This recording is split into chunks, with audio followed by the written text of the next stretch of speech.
Saya Fransiskus Krisnawibowo dari Sosiologi Angkatan 2018 kelas A.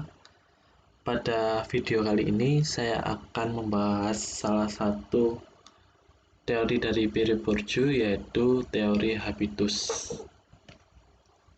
Dalam bahasa Latin, habitus bisa berarti kebiasaan, habitual, penampilan diri, atau bisa pula merujuk pada pembawaan yang terkait dengan kondisi tubuh. Habitus sendiri merupakan suatu teori dari Pierre Bourdieu yang merupakan kritikan terhadap pertentangan yang terjadi di antara objektivisme dan subjektivisme, atau dalam kata-kata Bourdieu, pertentangan yang absurd di antara individu dan masyarakat. Objektivisme sendiri berkonsentrasi pada struktur dan mengabaikan agensi atau individu. Pandangan ini berpendapat bahwa struktur yang mempengaruhi individu atau agensi, sedangkan subjektivisme sendiri berkonsentrasi pada agensi dan mengabaikan struktur. Dengan kata lain, subjektivisme berpandangan bahwa agensi atau individulah yang membentuk suatu struktur.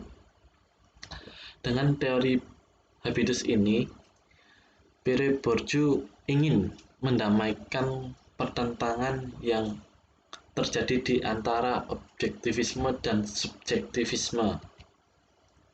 Pierre Bourdieu ingin menjembatani kedua pandangan ini dalam teori habitus.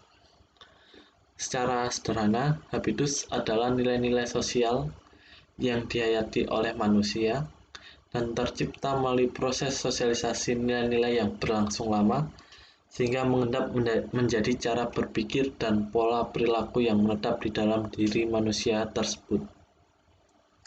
Habitus bukan merupakan hal yang natural. Habitus berasal dari struktur yang terinternalisasi dalam diri individu. Habitus terbentuk dari pengalaman individu berhubungan dengan individu atau kelompok lain. Habitus sendiri bukan suatu natural yang sejak lahir langsung dimiliki oleh individu, melainkan habitus sendiri merupakan hasil dari internalisasi nilai-nilai yang ada di struktur masyarakat di daerah atau tempat tertentu yang prosesnya tanpa disadari oleh individu tersebut. Proses internalisasi struktur tersebut terjadi dalam waktu yang cukup lama, sehingga suatu habitus dari individu ini memiliki jangka waktu berlaku yang tidak ada batasnya, kecuali habitus ini digantikan dengan habitus lain. Proses pergantian antara satu habitus dengan habitus lain tentu juga tidak berlangsung dalam waktu yang singkat. Proses tersebut tentu membutuhkan waktu yang lama. Contoh dari habitus sendiri merupakan cara makan, cara berbicara, atau cara berperilaku individu. Seperti contoh, individu yang memiliki status ekonomi yang tinggi, yang tinggal di dalam keluarga, dalam tanda kutip keluarga kaya, yang terbiasa menyantap makanan mewah dengan gaya hidup yang mewah pula, dibandingkan dengan individu yang memiliki status ekonomi rendah, yang memilih makanan seadanya, yang gaya hidupnya serba kekurangan, serba berkecukupan. Jika dipertemukan dalam suatu acara makan, tentu akan memiliki perilaku yang berbeda.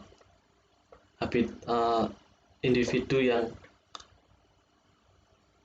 terbiasa hidup mewah tentu akan secara otomatis memilih makanan yang mewah, yang lezat, sedangkan individu yang memiliki status ekonomi yang rendah secara otomatis akan memilih makanan yang sesuai dengan kebutuhannya, yang sesuai dengan keuangannya, yang sesuai dengan yang sederhana.